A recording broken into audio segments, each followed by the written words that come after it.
तो बूचा नरसंहार के बाद यूक्रेन ने रूस पर बड़े आरोप लगाते हुए हमला बोल दिया था। उस दौरान वहां रहने वाले कुछ लोगों और चश्मदीदों ने भी हैरान करने वाले दावे किए थे, जबकि बूचा में पोस्टमार्टम करने वाले डॉक्टरों और फोरेंसिक विशेषज्ञों का कहना था कि रूस ने वहां आम लोगों को मौत के घाट उतारने के लिए कील जितने छोटे मेटल के वो तीर और हथियार बनाए थे, जो कि पहले विश्व युद्ध लड़ रहे देशों ने अपने दुश्मनों पर छोड़े थे।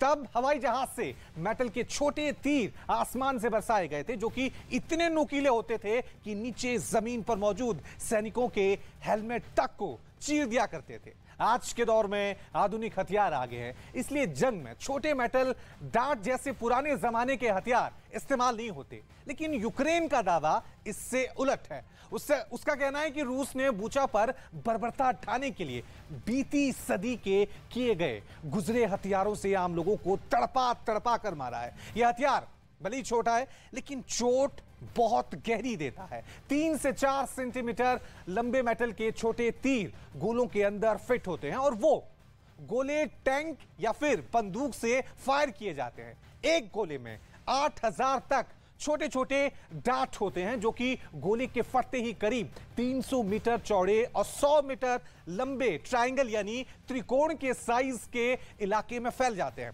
सोचिए कि 8000 पैनी कीलें अगर शरीर में गड़ जाएं तो उस इंसान का क्या होगा। इतना ही नहीं, मेटल के ये डार्ट जैसे ही अपने टारगेट पर लगते हैं वो 2 हिस्सों में टूटकर अलग हो जाते हैं। तीर का जो अगला हिस्सा होता है वो मुड़कर हुक की शक्ल ले लेता है और इंसान के शरीर को चीर कर रख देता है। वहीं जो पिछला हिस्सा होता है वो भी शरीर को अलग चोट पहुंचाता है। और वहीं कीव पर कब्जा करने के लिए रूसी सेना ने एक बार फिर से हमले अब तेज कर दिए हैं, लेकिन यूक्रेन के सैनिक भी रूसी सेना को लगातार मुंहतोड़ जवाब दे रहे हैं। और बार पलटवार की इस भयानक घड़ी के बीच कीव के पास मौजूद एक गांव से बेहद चौंकाने वाली खबरें सामने आई हैं। इस खबर के मुताबिक कीव से रूसी सैनिकों ने के बचाने के लिए गांव के लोगों ने सैलाब जैसे हालात पैदा कर लिए, यानी लोगों ने कीव को बचाने के लिए गांव को ही डुबो दिया है। आखिर क्यों यूक्रेन ने ऐसा किया? क्या इसके पीछे भी कोई गहरी साजिश है? आपको इस रिपोर्ट में दिखाते हैं।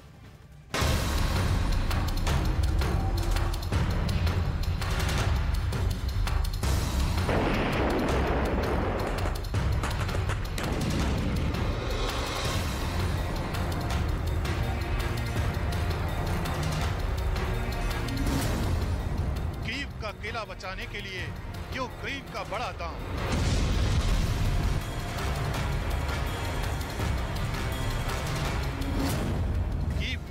रूसी सैनिकों को रोकने का नायाब पैंतरा।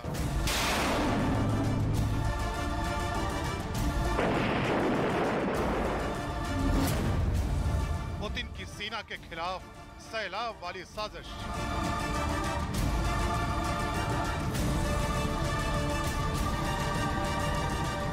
कीव का किला बचाने के लिए यूक्रेन कुछ भी कर गुजरने को तैयार है। ये तस्वीरें यूक्रेन के उसी हौसले की बानगी है।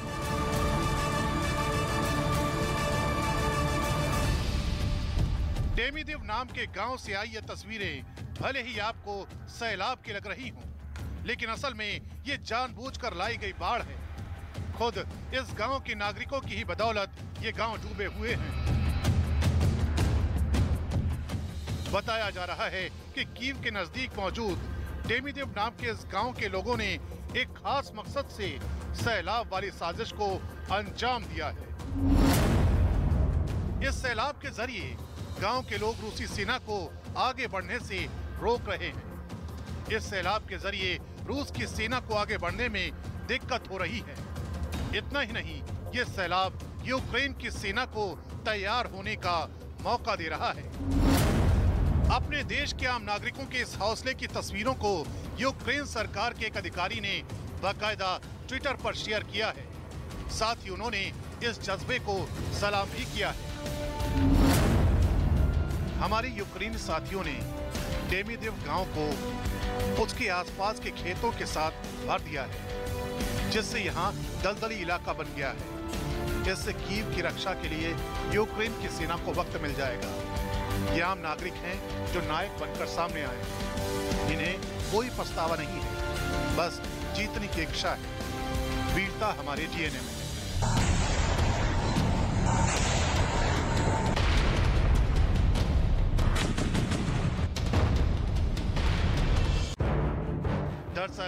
इस गांव में एक बांध से पानी छोड़ा गया है ताकि यहां सैलाब जैसे हालात पैदा हो जाएं।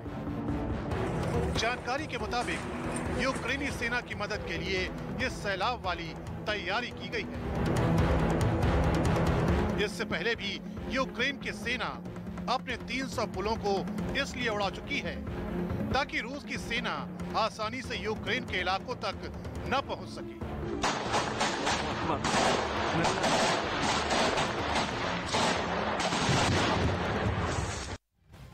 और 2 महीने से ज्यादा से चल रहे रूस और यूक्रेन युद्ध में दोनों देशों की तरफ से बड़े नुकसान का दावा किया जा रहा है। यूक्रेन ने दावा किया है कि महायुद्ध में रूस के 23,000 सैनिकों की मौत हुई है, तो वहीं रूस की तरफ से दावा किया जा रहा है कि 2,418 बख्तरबंद गाड़ियां तबाह भी हुई हैं। इतना ही नहीं, जंग में रूस की करीब 1700 गाड़ियां और 900 से ज्यादा टैंक तबाह किए जा चुके हैं। और यूक्रेन का दावा उसने ये किया है कि महायुद्ध में रूस की 435 तोपें तबाह कर दी गई हैं, जबकि 187 विमानों और 155 हेलीकॉप्टर को मार गिराया गया है। वहीं यूक्रेन ने रूस के 151 मल्टीपल रॉकेट लॉन्चर तबाह करने का भी दावा किया है। यानी कि अलग अलग दावे दोनों ही ओर से लगातार किए जा रहे हैं।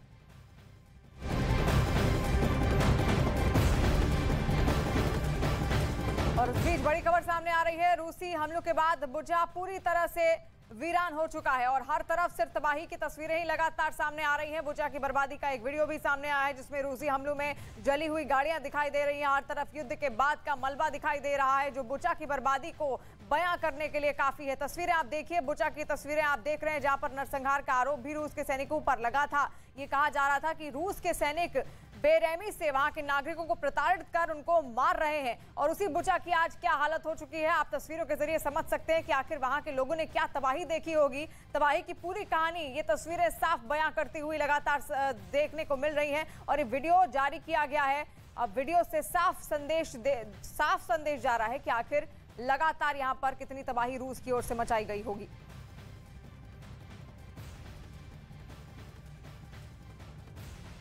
और पुतिन ये बात अच्छी तरह से समझते हैं कि रूस पर इस वक्त दुनिया का बहुत दबाव है, लेकिन दुनिया के सामने रूस की साख कम ना हो, रूस का कद बरकरार रहे, इसके लिए वो किसी भी मोर्चे पर एक भी कदम पीछे हटने को तैयार नहीं है। यूरोप के 2 देशों पर हुए गैस बैन की कहानी को ले लीजिए। पुतिन एक खास रणनीति के तहत अपने दुश्मनों को एक एक करके जवाब दे रहे हैं।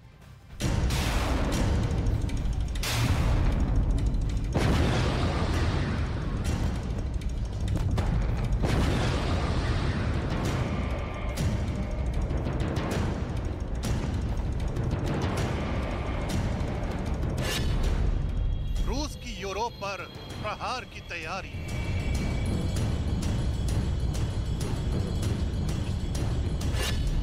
पंद्रह मई के बाद यूरोप पर बड़ा एक्शन।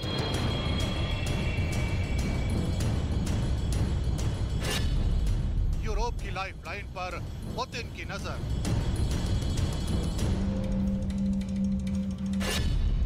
पुतिन के निशाने पर अगला कौन?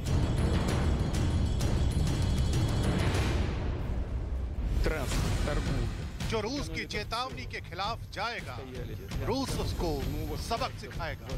जो रूस की शर्तों को नहीं मानेगा, रूस उससे एक एक बात का हिसाब लेगा। जो यूक्रेन का साथ देगा, रूस उसे माफ नहीं करेगा। जो इस जंग के बीच आएगा, वो रूस का सीधा दुश्मन बन जाएगा। अभी तक रूस ने यूक्रेन के साथ चल रही जंग में अपने यही तेवर दिखाए हैं।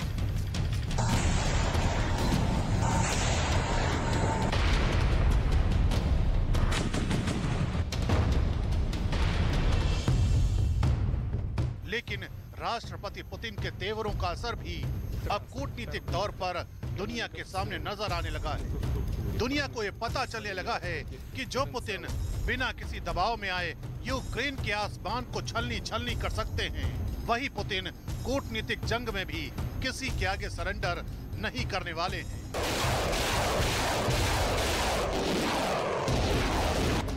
रूस पर लगे प्रतिबंधों के खिलाफ पुतिन की कूटनीति का असर इस वक्त पूरे यूरोप पर दिख रहा है। बताया जा रहा है कि जिस तरह से बल्गेरिया और पोलैंड की गैस सप्लाई को रूसी कंपनी ने ठप किया, उसके बाद से पूरे यूरोप में हड़कंप मचा हुआ है, क्योंकि बल्गेरिया और पोलैंड के बाद पुतिन के निशाने पर कौन है, यही सवाल लोगों के जहन में उठ रहा है। माना जा रहा है कि पुतिन के निशाने पर अब वो देश हो सकते हैं जो पुतिन की शर्तों के मुताबिक रूबल में भुगतान करने को तैयार नहीं है। पुतिन के निशाने पर वो यूरोपीय देश भी हो सकते हैं जिनकी गैस निर्भरता रूस पर ज्यादा है। पुतिन ऐसे देशों की गैस सप्लाई को प्रभावित कर सकते हैं जो यूक्रेन में चल रही जंग को लेकर रूस पर आरोप मढ़ते रहे हैं। पुतिन ऐसे देशों की गैस सप्लाई रोक सकते हैं जो रूस पर प्रतिबंध लगा चुके हैं।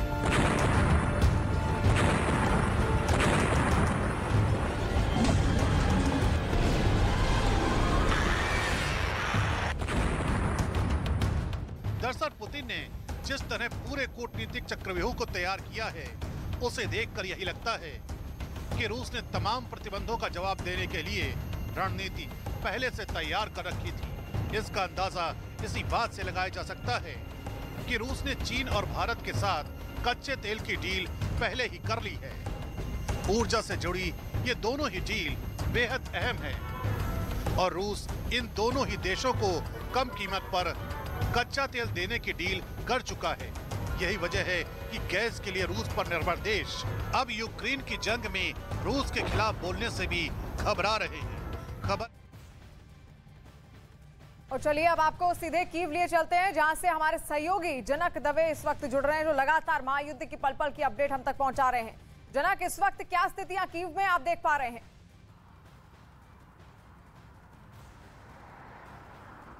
देखिए, सबसे बड़ी यहाँ पर किल्लत आज गैस और तेल की है और इसी के चलते जो गाड़ियों में जो ईंधन है वो अब मिलना यहाँ लगभग बंद कर दिया गया है, क्योंकि जो कीव एडमिनिस्ट्रेशन की ओर से कल देर रात को जो जानकारी आई उसके मुताबिक जो निजी व्हीकल्स हैं जो शहर के भीतर जो चल रहे हैं वो पब्लिक ट्रांसपोर्ट का इस्तेमाल करें, क्योंकि तेल की शॉर्टेज है और ये तेल उनकी प्रायोरिटीज़ ऐसी है कि वो डिफेंस फोर्सेस के लिए जितना ज़रूर आवश्यक है। इसके चलते एडमिनिस्ट्रेटिव एडवाइजरी कीव एडमिनिस्ट्रेशन की ओर से है। हम लगभग 1-1.5 किलोमीटर से तो चल रहे हैं और ये जो आप कतार देख रही हैं जो वो पेट्रोल के लिए कतार है। हालांकि कुछ ही जगहों पर थोड़ा पेट्रोल दिया जा रहा है, वो भी जो स्टॉक में है। उसके बाद ये स्थिति होगी कि पेट्रोल देना बंद कर दिया जाएगा और क्योंकि दो ही प्राथमिकता दी जा रही है, जो शहर से किसी अर्जेंसी काम के लिए बाहर जा रहे हैं उनको तेल दिया जाएगा और उसके अलावा इमरजेंसी कोई चीज़ें आती है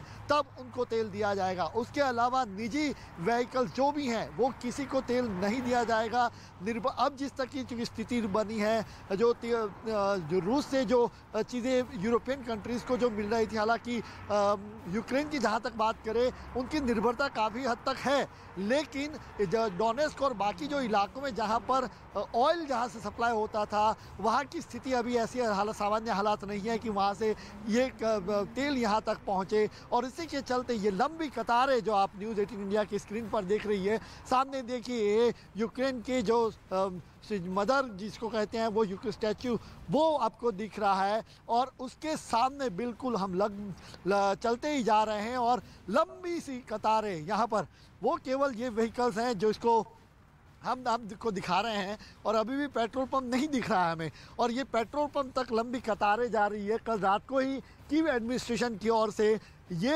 एडवाइजरी जारी की गई सबको कि आप पब्लिक ट्रांसपोर्ट का इस्तेमाल करें, निजी व्हीकल का इस्तेमाल ना करें। उनकी प्राथमिकता वही जो यूक्रेनियन फोर्सेस हैं उनके लिए तेल की आवश्यकता ज़्यादा है और इसी के चलते वो सहयोग करें। इस जो संकट की घड़ी है, संकट की घड़ी में स्थानीय लोग मदद करें और इसी के चलते जो लोग, अब देखिए पेट्रोल पंप सामने दिख रहा है, थोड़ा वो आपको दिखाऊं और उस पेट्रोल पंप पर आप बाकी जगह पे देखिए 000 लिखा हुआ है। केवल अभी पेट्रोल और डीजल की थोड़ी जो ज़रूरत है उसको ही वहाँ पर दिखाया जा रहा है।